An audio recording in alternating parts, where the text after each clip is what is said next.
Hello, everyone, and welcome to another episode of the Someone Had to Say It podcast. I'm sure you've been enjoying season 2 so far. Yeah. If you have not, make sure you watch episode 1, watch episode 2, watch this episode, watch season 1, in fact, if you haven't, actually. And let's just keep it going. Yeah. So how has it been? How are you doing today? I'm good. Excited for episode 3. Random question for you today. Okay. If you could have a superpower, what would it be? Whew.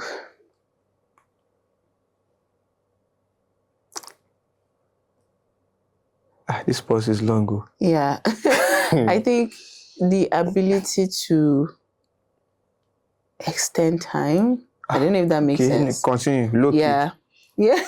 So maybe put everything on pause. Okay. And I will just be in a realm where I'm operating extended time. Then I'll just boom. So you want to be El Shaddai? So imagine omnipotent, omniscient, omnipresent. So just imagine that, instead of having the regular 24 hours, I can have 26. I'll just pause. I'll pause you all, right? I'll have my... But why is that the superpower you want? That's boring. Sorry. It's your superpower, but... Because I don't understand why you're shaming my superpower. Yeah, but I'm wondering, I want more time. Maybe I want to sleep. I want to sleep well. So to just extend time in this dimension, that is your superpower. I want to sleep. I want to get more work done. Okay. I just need to catch my breath. I want to... there's so much I can do, right? Your power, your choice. My power will not affect you people. People will be on pause. Right. When I'm ready. You will pause me too. Yeah. Hey, I think I now get the power. What? You just pause. You just pause all of us. That power is not about escaping from you. It's about more time to get things. So, do you want to be my extended time? If you want to, I can pull you in. Okay, so you want extended time that does not have us in. Because we'll continue this conversation did not later. Sign up for the it's me that want it. It's my okay. So you are signing now. up for extended time that does not involve us. Do you want to enter my extended time? Yes. Fine, I can pull you in now. Okay, That's what you say. No, I don't want. Anyway, let's move on. Day or day now. It's all right. My own superpower will be teleportation. Simple, because I don't like commuting.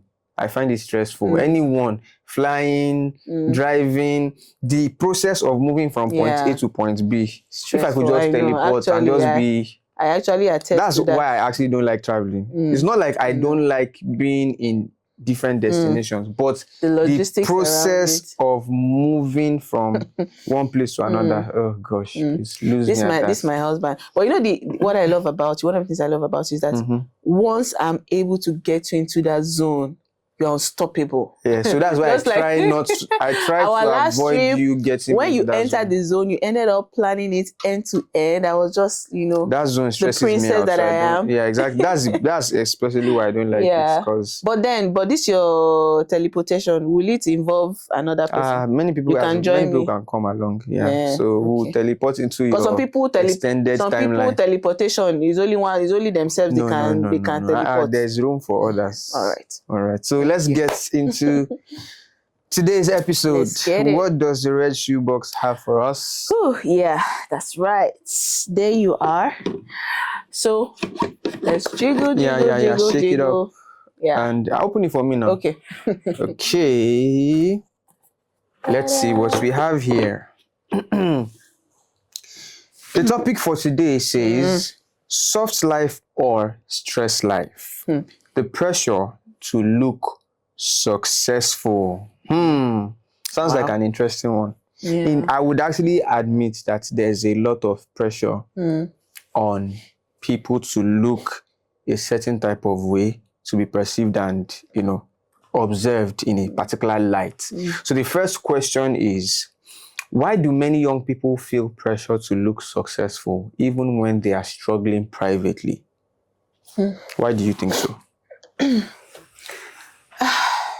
I think a number of reasons. There is the pride factor, there is fear, and there is insecurity. And I think it's interesting because I don't think, or maybe because we're not in that demography, I don't think older people feel that pressure as much, And it's interesting that it's younger people. But even sorry to cut you off, but even when we use these generic terms, younger people, older people, there definitely are in Overlapping. all clusters people that feel these things. Well, in terms of the pervasiveness of it,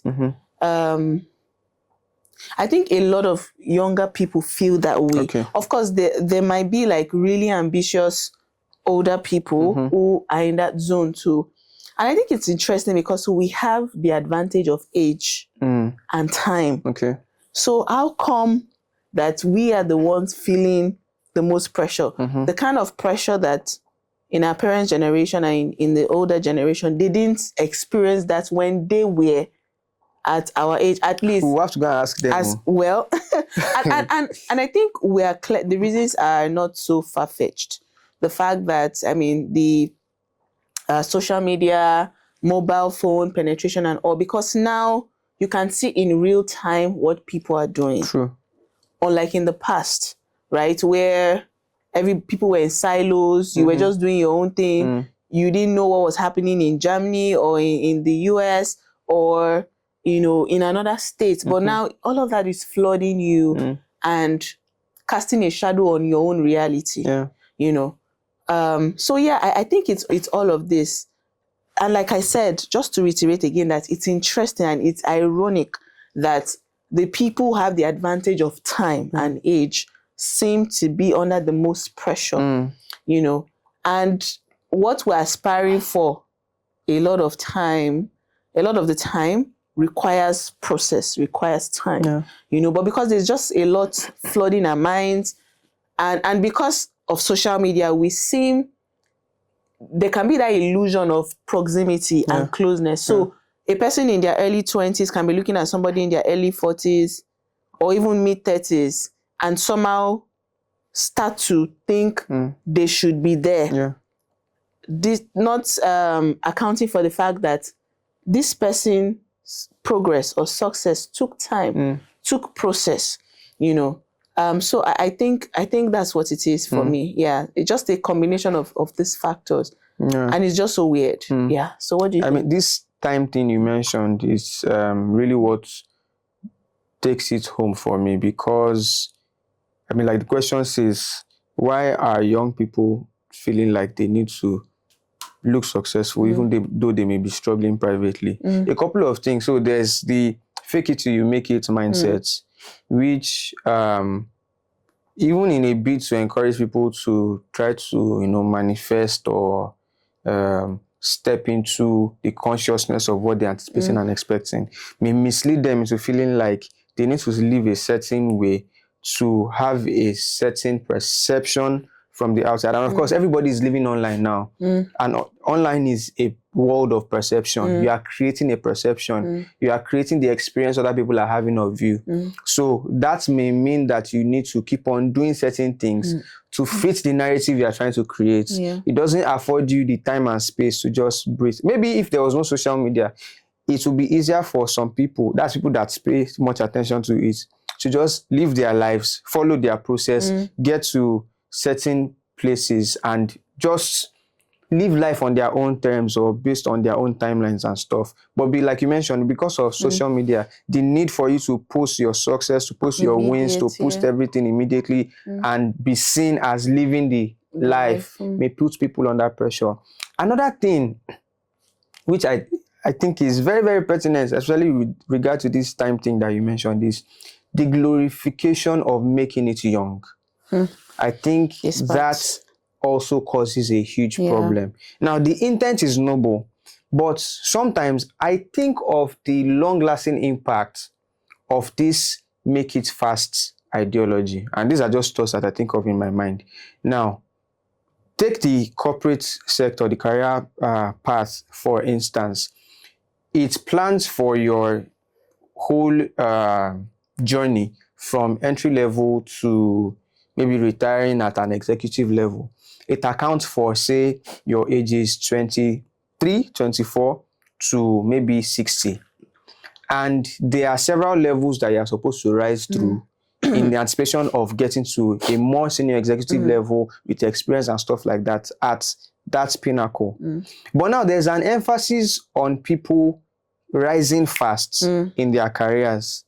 So now, if somebody, I'm not necessarily saying that this is bad, but I'm just saying this is a reality we need to actually look at. Acknowledge, yeah. If somebody at 26 is already a director, is already in senior executive management, what is left for that person to become in their 30s, their 40s, and their 50s? What is left for them to do as far as that career path is concerned? Of course, the easy answer will be, okay, they will retire and start their own consulting or start their own business. Is that really scalable? Is the plan for every single person to start their own consulting business or whatever it is at some point in their career? Because another thing we will be losing if we don't solidify the business structure is that, number one, the turnover rate will be very, very high. And also, that ability for people to stay with something and build it to become an institution that can last multiple generations. There isn't that mindset in this generation. Exactly. Yes, everybody is oriented to go and start your own thing. And it's also part of this pressure to look successful. It is made to seem as though you look more successful if you are doing your own thing than if you are serving in somebody else's business. Exactly.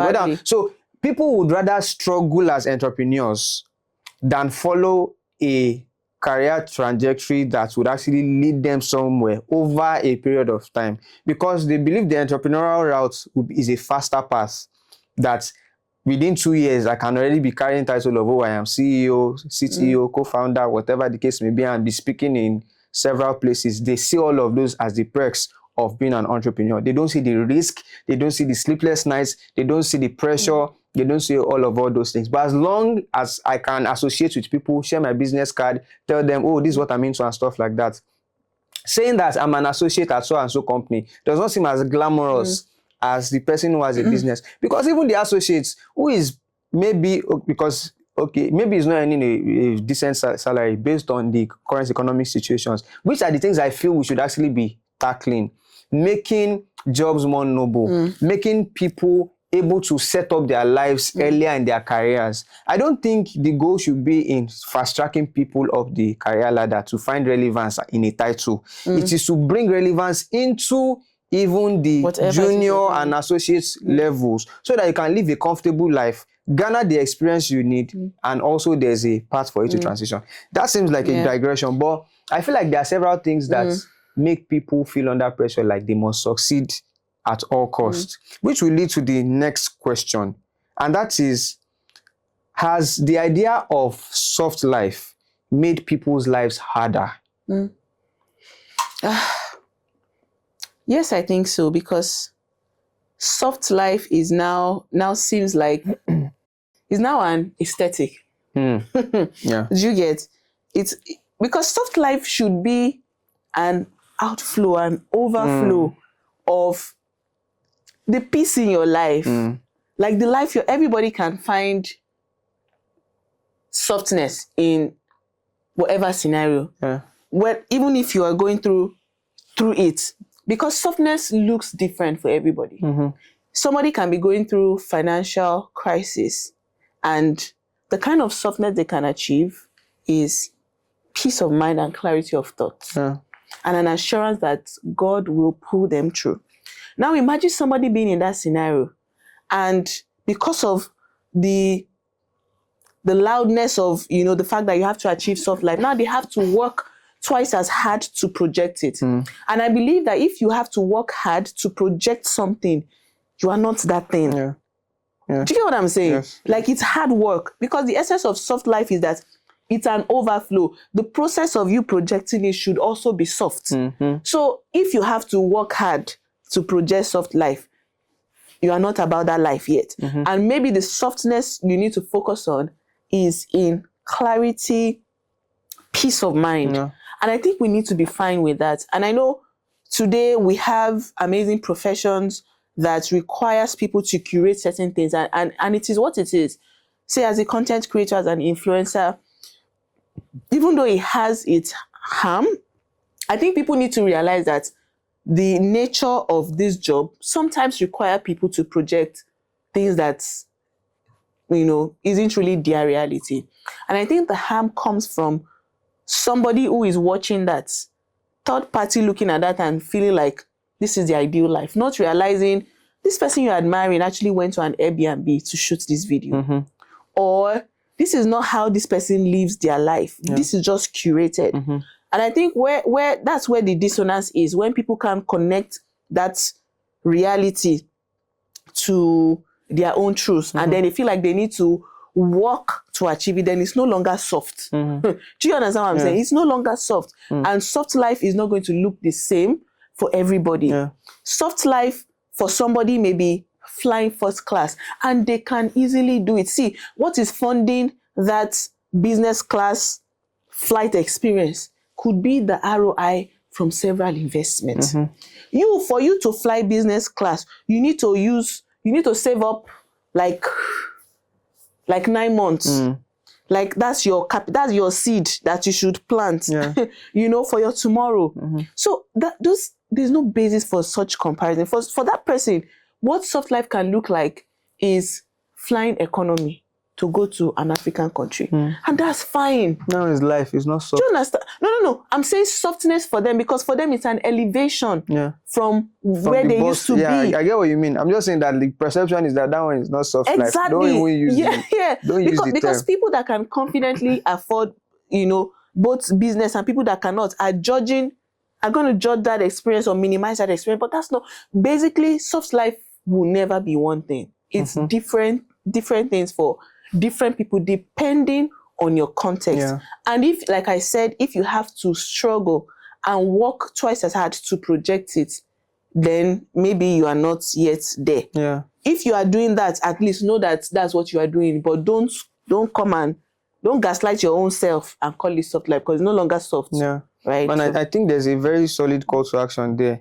If the actions you are taking, if the things you are struggling to do, if the objective is to project a perception, you need to ask yourself if it is really worth it, and if the reward on that projection is guaranteed. Honestly, if it's not guaranteed, it's honestly a risk not worth taking. Because you hear people say stuff like, oh, there are certain jobs you can't get, like if you're a business owner, there are certain clients you cannot go and meet if you don't drive a certain type of car, blah, blah. That speaks to an entirely different social issue, because I don't think that's the solution. Of course, it will get you the outcome you are looking for in the interim, but that speaks to a broader cultural issue. And one thing I feel like this whole trying to live up to social media expectations, I don't even feel is that people don't know that the people who create this content are curating it. I feel like they just see it and feel objectively like this should be my reality. So I don't even feel like the fact that, okay, it's being curated is in question. You see somebody who is advertising a product, you are seeing all of that, and the thing that comes to your mind is that this should be my reality. It's not even, if it's fake for them, that one is their own problem. Me, I want to have this thing and it is real. And it's reading people of gratitude. People cannot be grateful for what they have. It's reading people of discipline. It's the average Nigerian youth these days does not even have savings. Of course, there are several factors, because there's economic consideration. But then even the little amount of money that you have, you feel impulsively that you need to use it to get a status symbol. Crazy. Immediate. So our priorities in this era are very, very much misaligned. A new iPhone comes out, the next thing you are thinking about is how you need to get it. You've not invested that kind of money into any of your ideas before, but you feel like you need to change your phone. Exactly. It's crazy. And all these companies, they know that people would always feel this feeling. So each year they will keep on, they definitely have new products to churn out, and the people feel under pressure that, oh, I need to. Why does it matter to you to be using this specific phone to prove your worth in life? Why does it matter for you to be driving this specific car to prove your worth in life? Does that mean that your life is not worth the amount or quantity of value that you think it is to yourself, that you need some external validation to prove your status to people? I hear several kinds of things. There are people that, go to church, they say they don't feel among because the people there were looking more buoyant or more glamorous than them, and they just shrink into themselves. So there are several layers to it. So now somebody like that is under pressure to just quickly make, and so any small thing that comes into this person's hands, somebody in this situation I just described, is not thinking of, okay, how can I sustain this inflow?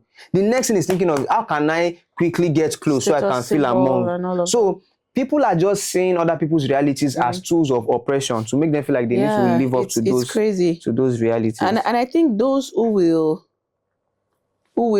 I think stand true to themselves. I really admire them, because I also think we're like those kind of people who are like, if we want this, I'm getting it because I want it, not because this is what is prevalent. Like, I want it, and if I don't want it, I don't want it. I don't care if that's what everybody's using. Because I mean, there've been times where we'll look at something and it's a nice to have. The thing is, can we afford it? Yes, but is it the right thing to do at this time? Not necessarily. Exactly. Because we could invest the money in other, because my own ideal is that for a lot of the nice to haves and pleasures, my expectation is that I want my ROI to fund it. Yes. I'm serious. And because I believe this is how the wealthy think. So for instance, when you see like the ultra wealthy people, HNI folks splurge on money, let me tell you for free, they are spending their ROI. And the worst thing a person who is aspiring to wealth can do is to take their own capital, their own seed, to match up to that. Because see, you don't even have any idea the vast investment that they have that can fund that splurging moment. Let me also times. tell you a secret of this kind of people. There are several factors in their favor. Number one, if they buy a luxury item, if they need to resell it, they have the network to resell it to as good value quickly. You do not have that. Number two, or you are not even thinking in that direction. Not even thinking, you don't have the network in the first place. No. If they buy a Lamborghini, they can buy to the intent to resell in 6 months. But I'm saying the person who is trying to match up to that never even had the intention of reselling it. Exactly. So you are stuck with a liability. Even if you even want to sell, you have to go and look for a dealer who will sell it to you short. There's already middleman. The ultra wealthy have the network to sell it to. Number two is that they don't even necessarily have to buy the car in the first place. I mean, different strokes for different folks, because sometimes they can even have partnerships with some of these brands who give it to them for free. you see them in it. You think they spend their hard-earned money on it. You know, they know how to turn some of these things to assets. They know how to use it in deals. So many, even the things that are considered to be luxury liabilities, to the ultra wealthy, they are also assets that they can use to sweeten other deals. Do you understand? So they have deals on the table where these expensive things can even be tools to negotiate with. Yes. That is your all in all. You get. That is the only asset you have in this life. Oh my God. You have nothing to compare with it. If anything happens to it, you can't even afford the insurance on it. See, the problem is plenty. So my next question will now be, do you feel like this reaction to show a sign of arrival of affluence may be a response to the way some of us grew up? For instance, some people saw their parents struggle, really fight and work hard to earn a living for them. And the kind of life they pictured themselves living in is entirely different from what they are coming from.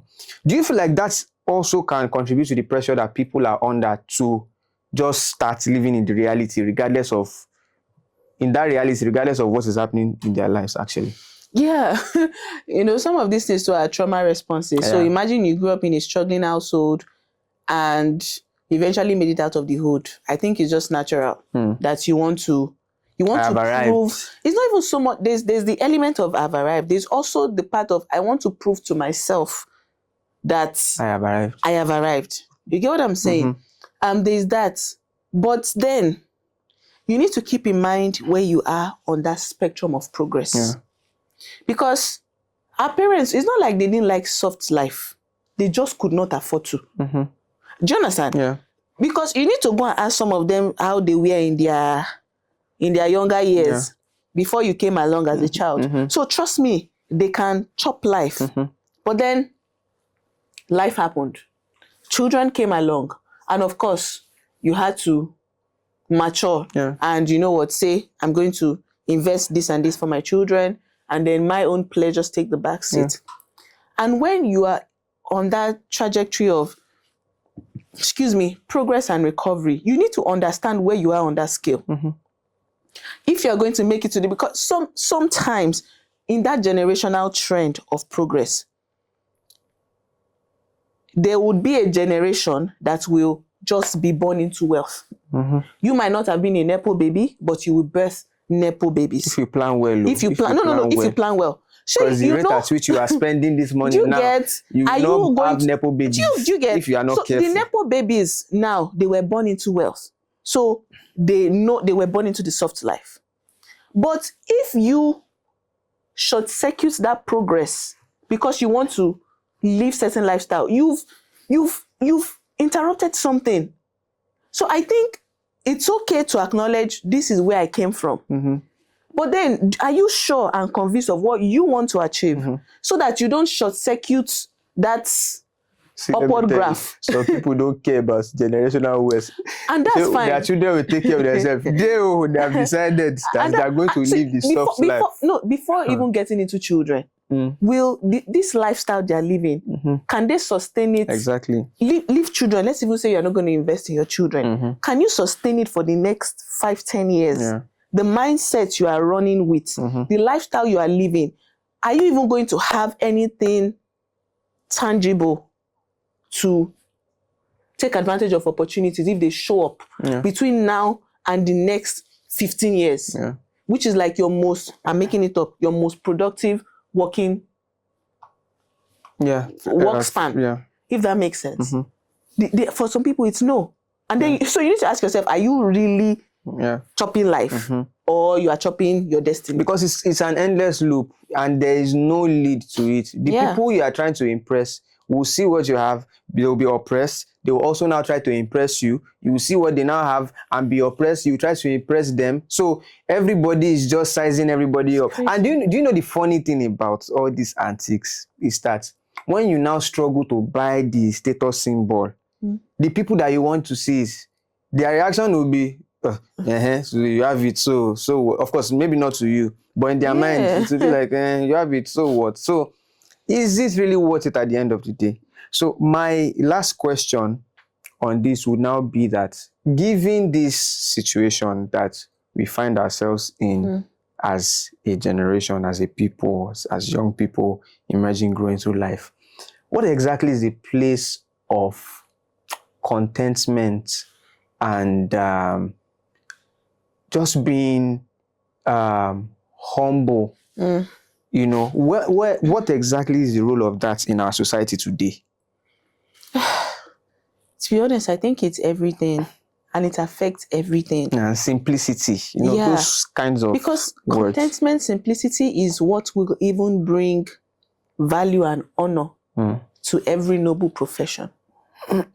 Today, there are certain professions that have disdain attributed to it. True. Unjustly so. No just reason. Even though this is like the fabric of society. Professions that we call blue collar, even though now blue collar has a derogatory undertone to it. Profession like teaching. Because this is the fabric of society. Some people just have to be teachers. Some people have to go into construction. Some people have to be plumbers. This is the fabric of society. And when we don't have contentment, we start to look down on certain profession. And people in that profession begin to see less of their vocation, right? And maybe exit it. And of course, there's also the lack of contentment that they start to feel. So it has like this ripple effect. And I think it's everything really. And as for us young people, there is that fine balance between having contentment and having big dreams for the future. Both can coexist, which means that you are not despising to the point of hatred, like where you currently are. but then you are actively working towards the next. Yeah. And I think if that's not there, because you are a young person, there's such a stretch of time that if you don't have contentment, you are going to struggle. Yeah. If at the end of the day, the journey you are on, when it's going to come into fruition, will take 7 years, 10 years. Are you really going to stay in discontentment for the next 7, 10 years when you can be in a place of gratitude, when you can be in a place of simplicity, when you can be in a place of contentment? And I think that's the best way to live, really. You cannot be in gratitude and be harboring discontentment, constant discontentment, not being satisfied with what you have, always wanting what somebody has, always gloating and desiring, and because discontentment is not apart from jealousy and envy. At some point, there will be jealousy and there will be envy. And I think these are values that we need to bring back. And we need to understand that as young people, we actually, like I said earlier, we have the advantage of time. We do. Trust me, in your 40s, you are going to look back and we'll probably laugh at ourselves that, like, man, we were actually really young. Right? What was chasing us? We're actually really, really young. And I think we need to take advantage of that and give ourselves grace. You are doing your best. Give yourself grace. Follow the people you are looking up to today, the gatekeepers of industries, the giants of industries. Go and read their biography, go and read their story. And if you see anybody shining today, the goal is not just to shine, the goal is to last.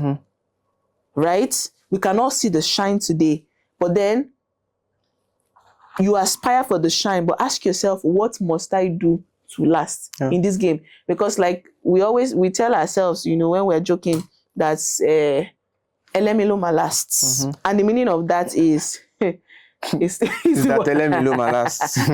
strongest that will prevail. Exactly. Is the person who can doesn't persist. Sound the same self. It doesn't actually sound, let me like get mind go last. Exactly. Do you get I know everybody has that vigor and rigor to outlast, to persist, and those are the skills and mindset you need to be focused on. Awesome. How about you? The last thing I'll say on this is that this is a charge to young Africans. For a continent that isn't really producing anything by themselves. Of course, we have natural resources, but that we are not resourceful in manufacturing and industry to the scale and capacity that we should. I feel like our middle class and elites are too proud for their own good. And I don't think we're at a state where we can be looking down on certain professions yet.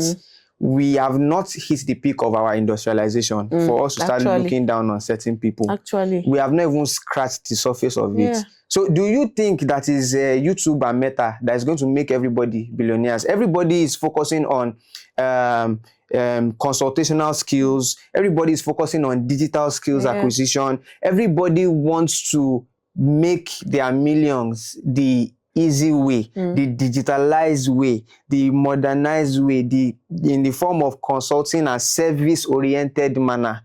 Nobody wants to actually break the ground and bring out things, which is where every industrialized country gets the primary wealth from. Because if there are no actual raw materials, if there are no people that are tilling the ground, that are actually in the industry, manufacturing, FMCG space, construction, oil and gas, drilling, all those industries, which actually needs intense labor from certain people. If you want to start those kind of businesses, you will get your hands dirty. But everybody wants to do luxurious stuff, things that are online. Everybody wants to do something tech related and stuff like that. Tech is supposed to scale what is real, what is tangible, what is substantiated. So if we are not contributing to industry, if we are not contributing to engineering, if we are not contributing to the real productive world, we are not contributing to food processing. We keep on talking about agriculture. It's conferences we are always having up and down. Nobody's really hitting the nail on the head where those things are concerned. But everybody just wants to have the soft skills aspect of things, the ones that can look nice and all of that. Then we are not really ready to do business. So everybody will not make their living by being content creators. Everybody will not make their living by being tech entrepreneurs. Everybody will not make their living by being consultants. Some people actually have to do the real labor to bring resources that everybody can benefit from. So on that note, I feel it's extremely important for us to restore virtue in simplicity and contentment, because people that will do those hard, in quotes, menial duties, we need to put dignity in that kind of work. Because we keep on importing everything. Electronics, we import. Everything we import. But because we don't have people that will give their lives to research and development. Because if you look at people like that now, we'll say they are useless. They are not successful. Because they have to make it big. Exactly. They have to make it big quick. So and they will kind be chasing digital skills. It does not make you dedication. Exactly. It does not train. Nobody will invite a researcher to a conference to come and speak to 10,000 people. But these are the people that will take us forward. We need dignity in teaching. We need dignity in construction, in infrastructure, in research and development, in education, in all these spaces. And if we keep making this thing an ego contest, we are going to hurt ourselves on the long run. Yes, I mean that was a very, very interesting conversation. And I hope you had fun as well to, see you on the next one. Before we go, make sure you hit the subscribe button, catch up on other episodes, follow us on social media, share the link to this specific one to somebody you love or you hate, so that they remember that you're actually trying to be their friend back again, and just support us in any way, form that you want to. You can also send in any question or topic you'd like us to talk about through social media or via mail. Thank you for being a part of this one. Thank you. And enjoy the rest of your day. Bye-bye. Someone had to say it. Someone had to say it.